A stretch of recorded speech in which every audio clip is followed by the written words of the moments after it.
What evening there, guys? It's about 10 o'clock right now. Heading to the racetrack tomorrow, and we need a fresh carburetor. So I got a 750 Holley double pumper on the bench right now. Show you guys how to rebuild it, get it ready to go. This is fresh from a swap meet, so we're gonna go through the whole process. We got a fresh kit over here. Also got nice flexible lines. We can play with jets, that kind of thing. We'll get started tearing it apart. I'll show you guys what we usually take off that's not needed for a race car anymore, like this choke plate and a bunch of other stuff that's just, you know, could be some weight reduction, you know, that kind of thing. So first things first, I usually start with pulling off a lot of stuff we don't need. So we're going to be taking this off right here, which is your choke plate and also the bar for the choke, all the choke mechanism over here, because we don't need that where we're going. We just pump the race car twice and get ready to fire it up and tickle it till it's warm, like every other car guy with no choke. Anyway, so I'll start turning this stuff off. I'll set the GoPro up and we'll get to it.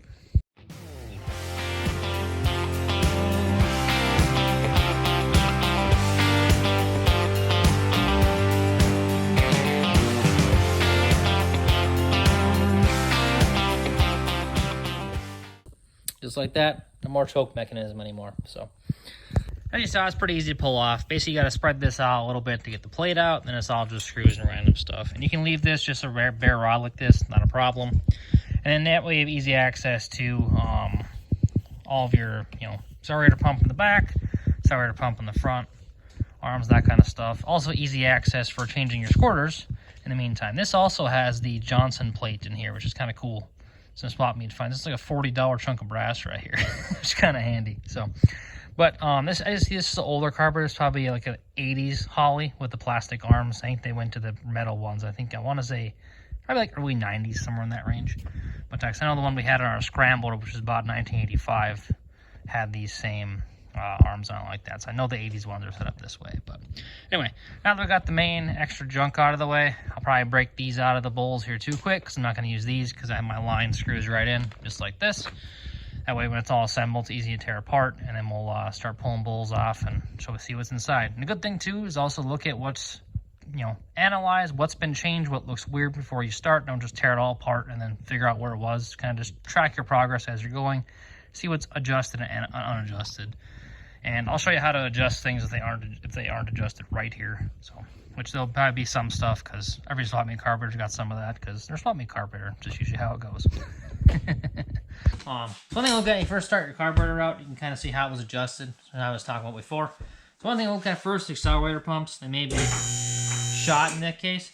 You can see if they're actually not loose. Like this one's actually adjusted properly. If they're not adjusted properly, you actually will see this little bolt with a spring will actually have slop right here, and that's where you get the sound, basically, when you step on the gas. It sounds like a quadrajet, basically, or a thermal bog.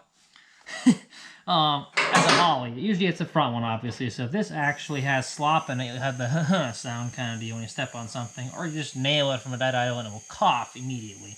That's from this, and also playing around with the cams over here to adjust how the accelerator pump comes in right away in conjunction with your squirters, which is also part of your accelerator pump system. So I'll show you how to tune that when we get to that point, because I'm going to actually tailor this right to my car, because I already know what I need, actually. So, but I'll show you guys kind of what I'm doing to make that all happen. Anyway, you can see this one was adjusted decently. This has got a little bit of slop in it, but nothing ridiculous. Which is a good thing. Looks like the guy maybe had some idea what was going on, worked on, and it wasn't just a disaster and a half, but we'll see. We haven't dove in yet. But anyway, we'll pull the bowls off, and then we'll start disassembling from there. So when you're pulling these bowls off, one thing to always be careful of is never mar the edge or that kind of stuff. There's certain places you can kind of give a little bit of prying area, which helps you actually get the bowl off the carburetor without beating on it with a hammer or anything like that. Because when they're old and they're dried a little bit, the gaskets will stick to the entering blocks, and they're a bugger to get off. They're not easy, I'm not going to lie to you. So one of the best spots to actually pry on, just a little bit, is you can take your screwdriver on the accelerator pump side. There's a little bit more of a square down there where the boss is. Take it like this and just kind of roll it outward, just kind of like that, and actually lightly pry the bowl away from the metering block. And this will be the case on the, we'll say the passenger's rear of the carburetor, and the same on the driver's front will also have the same exact boss right here, since the bowls are identical from front to back. on dull pumper. And truthfully, on most Holleys, in reality, the main difference is going to be your metering blocks that separate them from, we'll say, a dull pumper or vacuum secondary or that kind of thing. But the bowls on a Holley are pretty much always the same bowls that are on every Holley. Also, when they start spreading apart like this too, you see on the blue gasket staying on one side and then not on the other side. So what you're going to want to do right now is just take a small screwdriver and just kind of lightly keep that with the bowl, or keep it on one side. That way you don't tear it. It's the least amount of tearing you do with the original gaskets, the less cleaning you got to do. And everybody hates cleaning off gaskets, including me. I'll do it if I have to, but if I don't have to, it's always a plus. So you be gentle with these and work your way off slowly and don't get rammy. There's less gaskets to clean and you'll be a lot happier of a person. Unless you really love cleaning gaskets, then I guess go for it.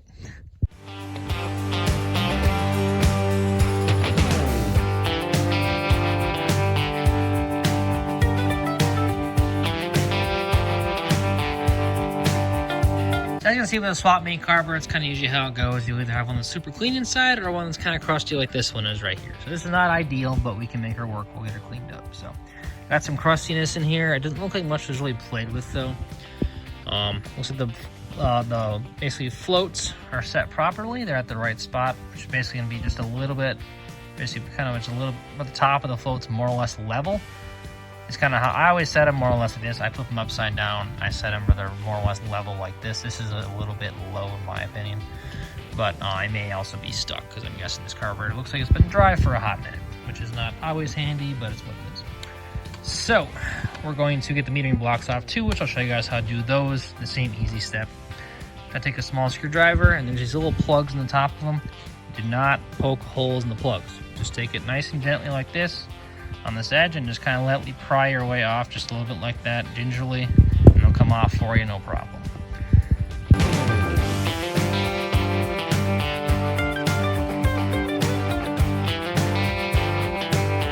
So as you can see, kind of prying in that plug areas pulls the metering blocks pretty nicely, and the gasket usually comes with them, and you're a lot better off with getting it apart that way. As you can see, like I said, there's a little bit of crustiness and stuff. We'll get it all cleaned out. We're putting all new parts in this thing anyway. It is pretty nice on the carburetor side after you get back past metering blocks. I'm guessing it was left, looks like it was left with some 87 E10 here, some ethanol fuel. Probably what in this carburetor when it was stopped last, which is kind of why it has this crap. So if you're able to never have ethanol in any of your gas, do it, because ethanol and gas creates this kind of crap, and it's never fun on anything. So E85 is way worse than methanol is. You know, as you get more ethanol, more of that alcohol and things, it doesn't not too friendly with materials. Anyway, this side's pretty clean. So now we're gonna pull off our squirters. Check out our squirter stuff. So we'll see what this guy for squirters in here. Also a note too. So this screw right here is good through. I have a note on my box right here. It's 40, I think, yeah. So if you install anything bigger than a 40 shooter, you have to run the bigger screw, which is this one right here. Which just actually has a hole in the bottom of it to flow gas around your squirter. If you're below a 40 squirter, you can run the stock screw, which is this one right here, which is a solid screw. So we'll see what size these are, but these both have stock screws, so they should both be below a 37, or below a 40 basically. Or sorry, 37 you can run these screws, a 40 you have to switch to the new screws. Anyway, so we'll see if these are quick, check the bores out, see what's going on. If these all look nice and clean too, which would be really handy if they were. So once we get those out, then we'll pull the main body off of the base, and then we can tear everything outside and go through, spray through every orifice physically possible, and then we'll start getting everything cleaned up with the bowls and all that kind of stuff.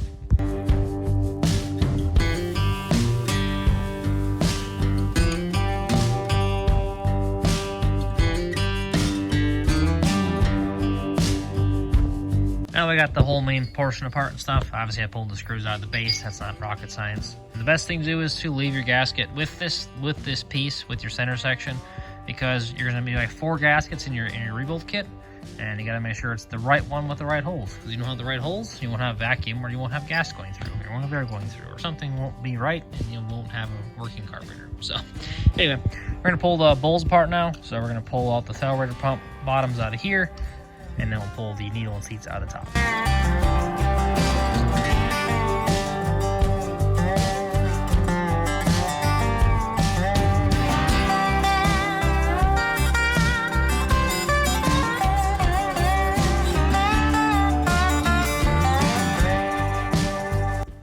as you guys can see, pulling the bowls apart is a pretty easy task. It's not too bad.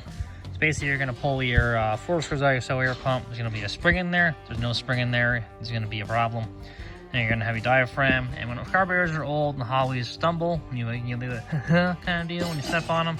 These are usually the problem when they've been sitting for a while, because these will be cracked or corroded. This one's actually not too bad overall. It actually looks pretty decent. I'm definitely not going to be using it though, but I'll probably save it for later, or I'll probably just throw it away because it may crack in the future. Needle and seat comes out of that barrel right there. As you can see, it wasn't stuck or anything. It actually is still moving fine. So you get a little bit of orientation there. There you go. You can kind of see it's supposed to go up and down like this. And that's what the bowl rides on, is that little divot in the bottom. So when you're putting them in the car, in the carburetor, make sure they do move. Because sometimes they come in the box, they'll be just sitting for a while, they'll be stuck, and then you'll try to go start up a brand new motor, and you will end up flooding it. Ask me how I know. It was just a couple of simple fixes, but it's a dumb thing to make sure you don't do, because it's it's just not something you want to do with a brand new motor, put it that way. So honestly, after that too, you're going to pull your power valve out of your front metering block, which that's just done with a 1-inch wrench, I believe. Yes, 1-inch wrench. And this will also tell you what your power valve is. There's numbers on it right there. Kind of see what they are, and that's all based on vacuum values. So, which I'll get into that later. Anyway, there's that one right there. And then also, when you're pulling your jets out, you can use a regular screwdriver. It is not ideal though. As you can tell, it doesn't fully want to always seat with both of them. So a good thing to do is buy actually a jet screwdriver, which has kind of a floating plate in there and gets you your proper angle and centering on the jets to get them out properly and not ruin them in the process. We're back at it again here in the morning.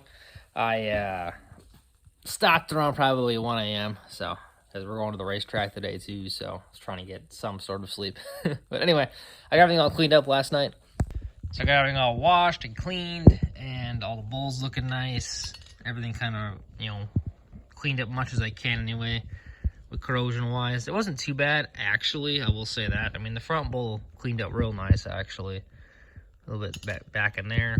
And then also had corrosion down in the actual throat itself, and then where the fuel and seat goes and all that kind of thing. So the only thing I'm worried about is the accelerator pump. So this is what these old accelerator pumps look like. And the bottom here had this little ball. So when you get corrosion here, this ball is always sealed, and your accelerator pump doesn't fully work the best. So that's to be determined. It should be fine. Truthfully, it actually looks like it's a decent bore yet. But we'll see if corrosion is an issue there or not. But it's just not a good way to get into there and fix that. So if that's the case, I'll get a new bowl someday. But we'll try it, see how it works.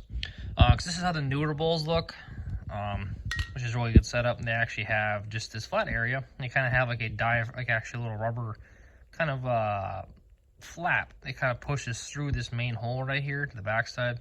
I'll show you guys when we assemble. And that's how they seal this way instead of that check ball. So that may be what has to happen in the future for this carburetor, but we will see. Anyway, everything mostly cleaned up, everything washed up. Everything looked pretty good. There's no stripped threads anywhere that I could tell or anything like that, which is always a good thing. That is one good thing to check too. Before you even start building a carburetor, pull out your squirters and make sure that someone stripped these out. Because if they did, you're going to need a new center body, or you got to helicoil them, which either one is not easy. Well, the new center body is pretty easy. You just order it, Summit Racing delivers it, but helicoiling these threads is doable. This is not the easiest. So, and these do strip out. If you go bonsai, tighten your squirters in and out, they will strip out. Even the old zinc bodies, the aluminum ones, even worse. But anyway, everything else looked pretty good. So we're gonna start getting this reassembled, get the gaskets out. Okay, and I'll kind of show you guys how it all goes together and kind of process and that kind of thing, and how to adjust it all as you're assembling it so it gets the result you're looking for. So you hop in your car and you just smash it. It's got that instant tire smoke, and you're just skating all the road, living life. That's what we're all looking for, right? First things first, we're gonna start bolting the carburetor together. So I got my gaskets over here and stuff. I think you guys can kind of see most of them in the picture, but not exactly. Anyway, what we're gonna do is this is the gaskets out of the base. This is sitting like this on there. There's 2 lineup pins right here that are actually lining this gasket up.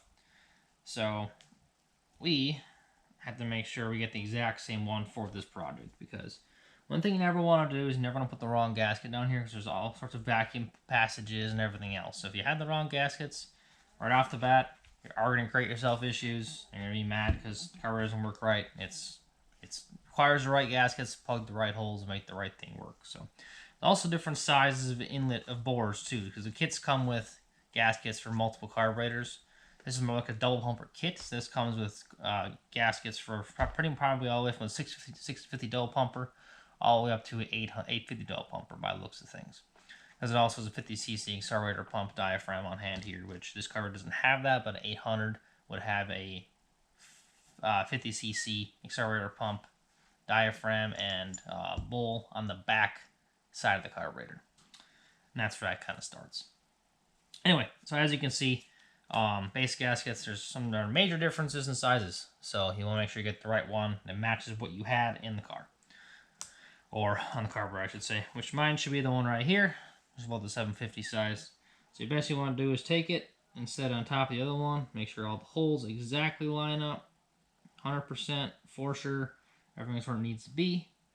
Look at it again, and then you should be good to drop it on the carb and go for it. And I always keep all the gasket. I never throw any gasket away until I'm done building the carburetor. Just in case something comes in the kit and it's a usable gasket, you can do that. So, and these do go only one way. They kind of have, they actually have 2 lineup pins on here. So you usually can't, you can put them on upside down and vice versa and all that kind of stuff. But there's usually only one way to do it that makes everything line up with the carburetor base itself. As you can kind of see looking at your base right here, you'll have kind of how the nubbins sit. It's a directional gasket. It will really sit one way. So once you put it on there, make sure all your holes look like they're lined up. You don't see anything that's actually blocked off or anything that shouldn't be blocked off. You should be good to go like that.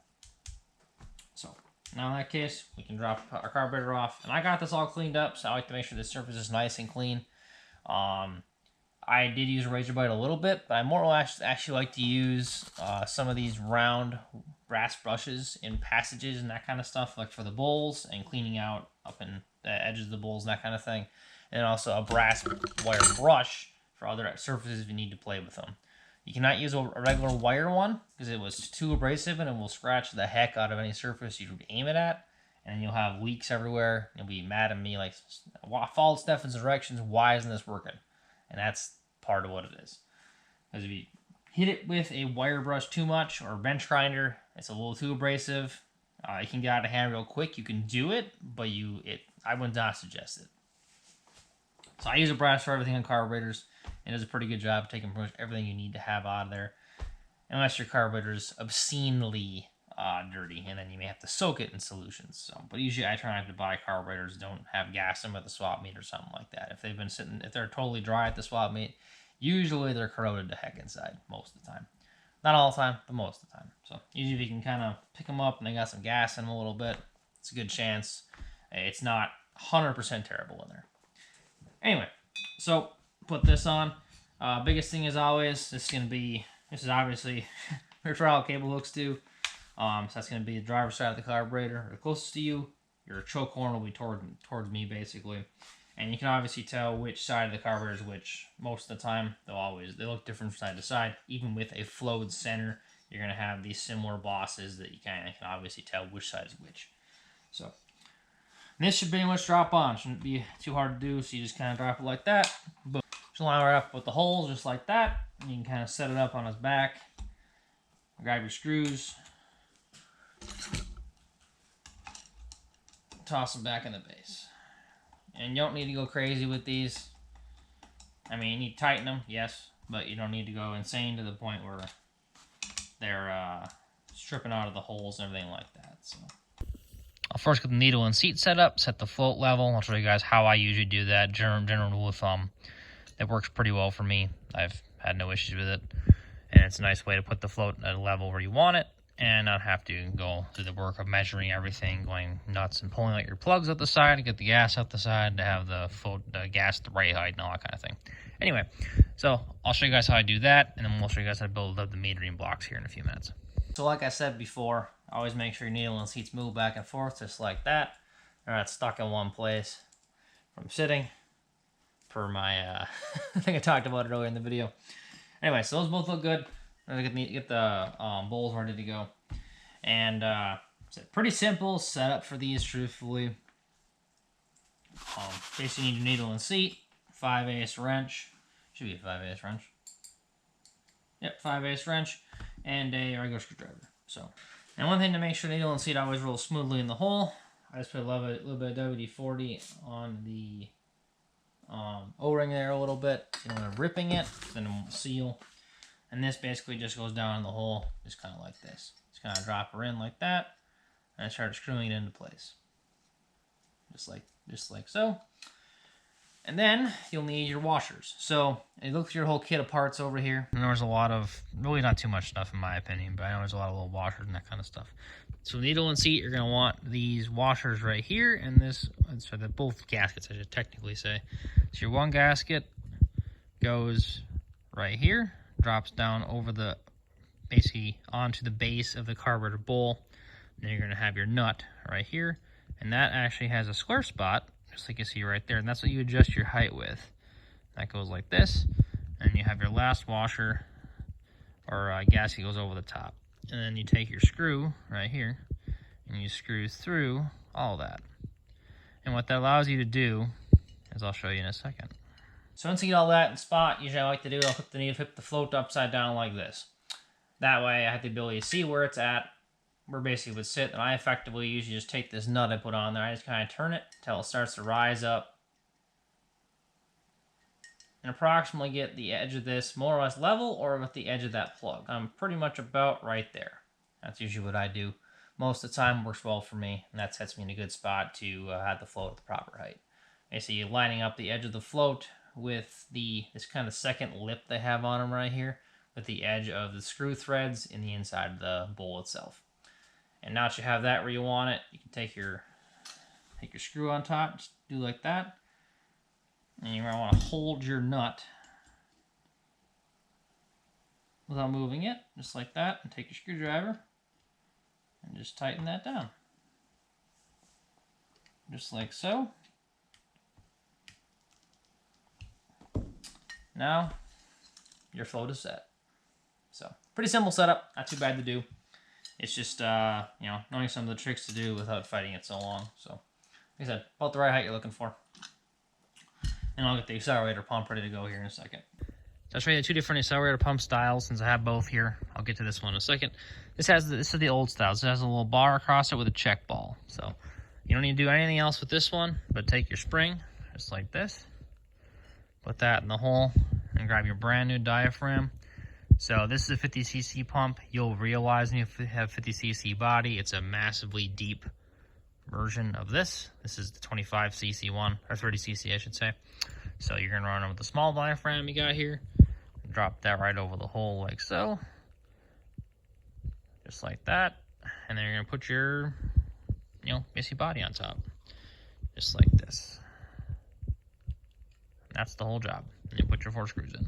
All right, so the second style of accelerator pump diaphragm is the style with this little rubber piece right here. So it kind of slides through, has a indented area. So basically you need to put some WD-40 on it, and you just slide it through the center hole right here. You line it up just like that.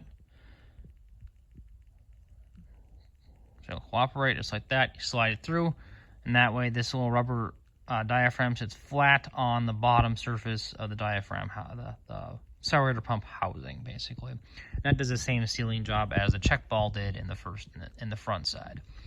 So I'll show you guys how to put that in, and then also you're gonna want to cut this tail off when you're done on the back side, and I'll show you why in a second. Once you get the little nubbin to pop past, it'll look just like this. So it's not a pretty easy pull once you put some lubrication on it, and it'll sit nice and flat, just like so. And one thing you always want to do too is you always want to cut this tail off, because as you can tell, it doesn't always. Sometimes this one's actually pretty good.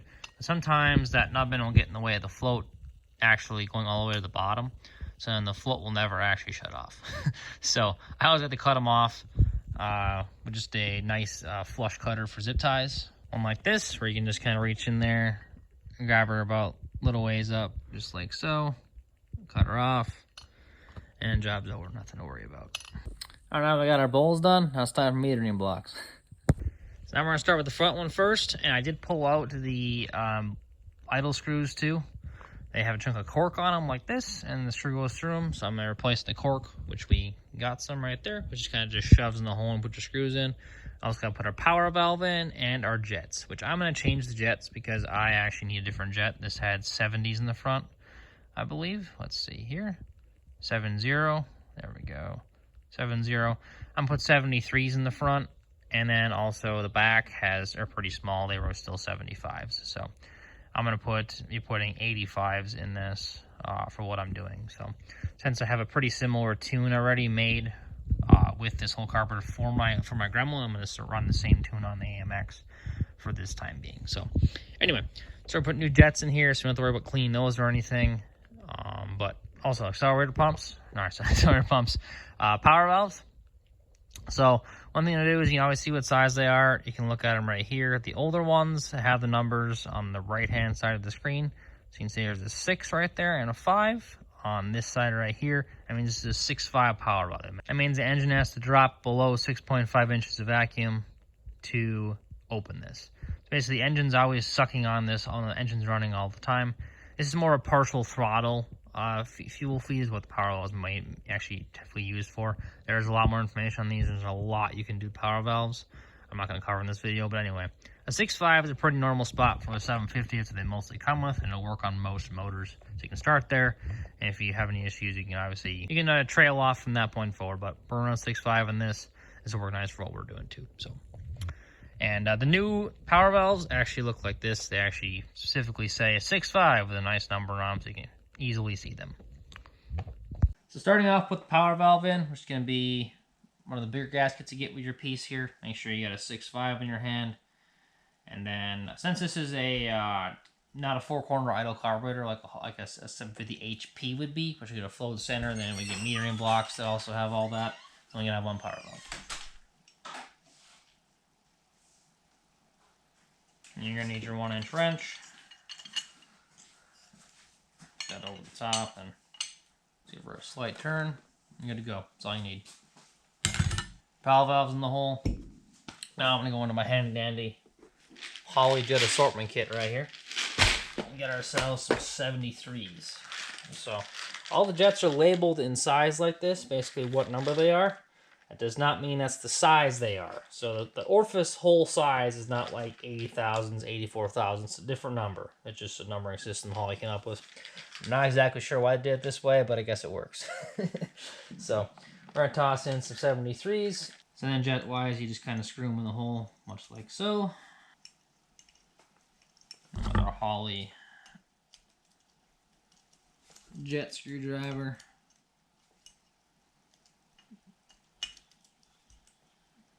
Tighten them up just like that. And you don't need to go crazy with any of this stuff. I mean, you need to make sure it's tight. You don't need to go to the point where it's like ready to break out everything, because these carburetors are made out of zinc, so they're not super strong.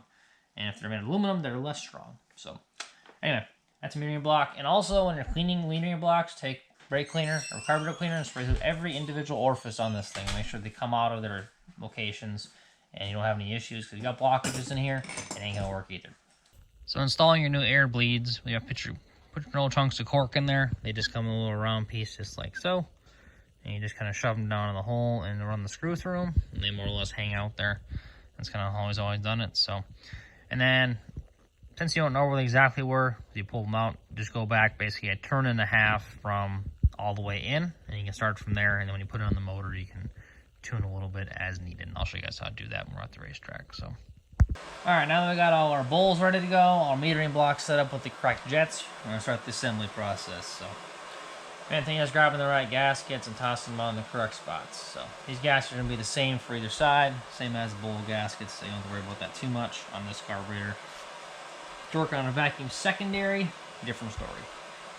But we're not right now, so don't have to worry about that. Anyway, so this gasket going to be on this side, and they do have dowel pins everywhere kind of deal, so you really can't screw it up. I mean, you can, but you kind of have to try it, work at it. But, so you gotta go like this. And your bowl gasket going to go on your bowl just like so. On with all the pins. Just like that. And you're ready to go. And you gotta make sure you have a line-up hole right here in the bottom. This is what feeds your accelerator pump right there. An air signal. So, gotta make sure you have that in a good spot. Let's set this right here for a second. Let's get both of them all loaded up. Also on your bolts, you're gonna want to take all the washers off those as well, since the kit comes with brand new ones. These bolts are pretty clean, so I'm just gonna leave them as is and toss them on the carb. Once your gasket's on, you're gonna hold your metering block up kind of like this. And you can set your bowl on like this. I'll tuck this little arm underneath the accelerator pump, arm over here. Set it up just like so. Set it just like that, and then put your bowl bolts in. So it's not too bad. You just gotta hold a couple things at once, but I mean, compared to most car stuff, that's not too bad because there's always times you gotta hold. You need like a fifth hand half the time. It'll be really handy. So kind of slide them up like that, and the secondary side's exactly the same way. So pretty easy system, honestly. Now I got our bowls all tightened down, ready to go. We're gonna get the accelerator pump system all figured out. So we're gonna put our squirters on, you know, adjust all our pump arms and change some cams, all that kind of stuff. So I'll show you guys how you do all that and adjust all that. First things first, we're gonna put the squirters on. So that's gonna be in this hole right here. So this is the squirter for the primary and the squirter for the secondary. They have this little piece that sits down there, so you drop it down in the hole right there, and you want to make sure these are clean when you're washing everything. So you're going to take that just like this, just drop it right down in the hole, and the same with the primary side. It's going to do exactly the same thing. Since I know my last carburetor, I had a 42 squirter in the front and a 40 in the back. That's where I'm putting this one the same way. So we're going here, and like I talked about earlier in the video, is once you get past a 37 squirter, you cannot use a stock screw. So we got to run 2 of the hollow screws, which are going to be these regular head ones, just like this. And then we'll grab a 40 for the back and a 42 for the front. And every shooter has 2 washers. So right now this is where I said about the numbers on them. They actually have a 40 on them, or a 42, something like that. And it seemed like our stock ones, the original ones we had in there, was a 31 in the back and then a 28 in the front. So it's more set up showing how much gas you need out of the hole, how big of a squirter you're going to need. But it's also a balance between that and also how much accelerator pump volume you have, what cam your car likes, all that kind of stuff. So it's a delicate balance of a lot of things to make all that work. And all those things work together properly, you don't end up with that bog when you first step on the gas. You should be able to basically rolling along at 1500 RPM, depending how big of a cam you have. This is, say, just street car type of stuff. So if you're rolling along, you should be able to just mash it, or you should be able to dead stop. Dead stop, just give it a little bit until it gets closer to the cam, say 1200 RPM, and just mash it right to the floor, and just go right, just bury the tack is what it should be doing. If it has that stumble where it goes and keeps going again, that's how a lot of these things are all mismatched and make that problem happen. So this is a lot of the ways you can solve that by tuning your squirters, putting pump cams, all that kind of stuff. So anyway, so what we're gonna have is we have a washer on this side and then the washer on the carburetor side sitting right there. So then once you do that, just drop her down the hole like so, and then you put your screws in just like that. So it's pretty much all go like this and bolt in the hole just like that, just fine. And what you want to do is never, ever, ever over tighten these, because you'll strip out the body of the carburetor and you'll have to bind it to the section. So I like to use a small screwdriver. I mean, this is a long screwdriver, I get it, but a smaller one like this, or even truthfully, something small like this. That way you can't get enough pressure on it with your hand to over tighten it and get yourself in trouble. Now that we got our squirters all bolted on, we're going to change some pump cams. So I actually already put the orange cam in here. Originally it had a pink cam. This is what they come with originally. They come with 2 pink cams, so pink on this side, and then also a pink on that side for the secondary. And what that actually has, there's multiple different holes you can put it in. There's 2 holes in the actual throttle linkage and 3 holes in a pink cam. Most cams only have 2 holes though. So what that actually does is you can put these cams in different hole patterns to get more gas faster from the accelerator pump, or slower, or however you want to do it. Our cars really seem to love an orange cam on position 2. Most of the AMCs like that. They like this a little more hit out of the hole. So I've usually put them on position 2 with an orange cam like that. And also when you do that though too, you have to adjust this nut on the end over here. This has to be adjusted properly because right now we're actually, opposed to the orange cam, we're actually partially pushing our accelerator pump in. So it does not have full capacity. So basically you loosen and tighten. There's a nut, a bolt that goes through here with a nut on top. You got to play with those back and forth. That's at a spot where it's tight, but not pushing the accelerator pump.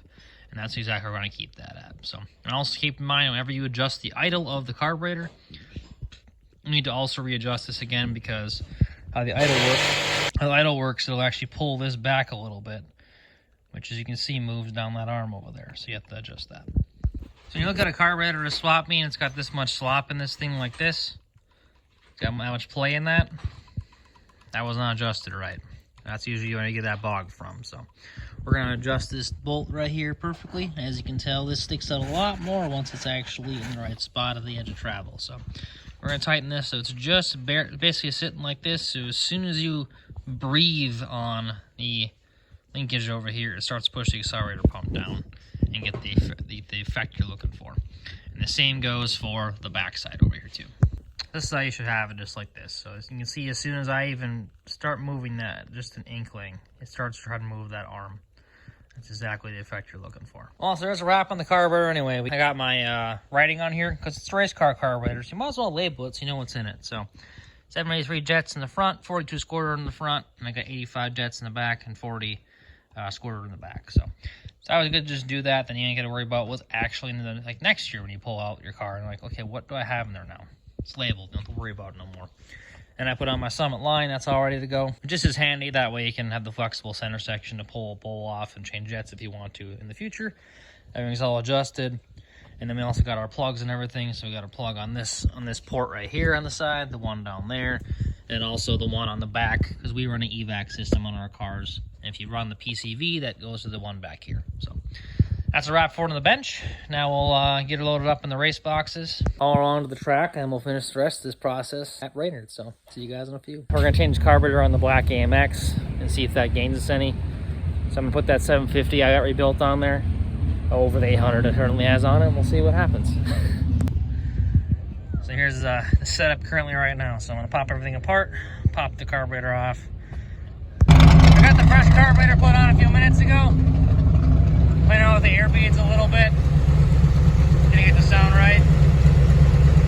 Basically, you should be turning them in to starts to drop the motor a little bit, and then back them out, where it's kind of in that spot where it sounds like it's a little bit choked up. It's about where it wants to be to run the proper spot. It's how much gas it needs. And for a Holley, so screwing the screws in, they actually control fuel, not air. So the air, they call them air bleeds, but they actually are like fuel bleeds technically. Because the more you screw them in, the less gas they have. The more you screw them out, they actually lost more gas through the passage to actually feed the motors a little bit more.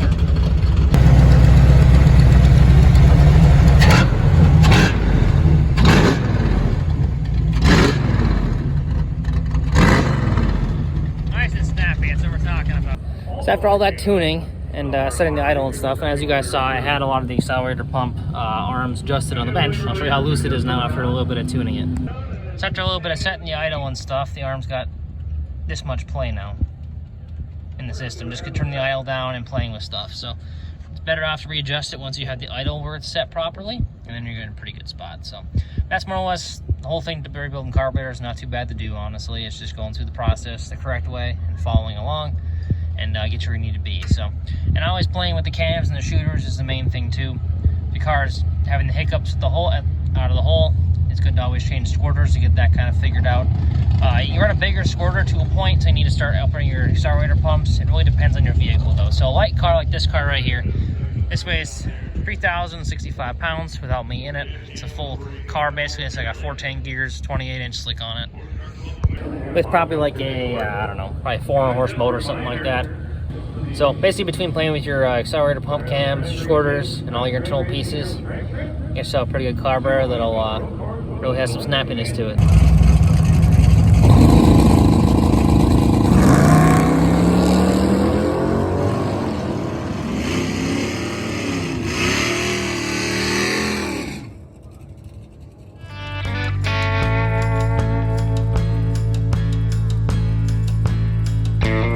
Thank you guys for watching the channel. If you enjoyed what you saw, hit that like button, smash the subscribe button there too. We'll catch you all later.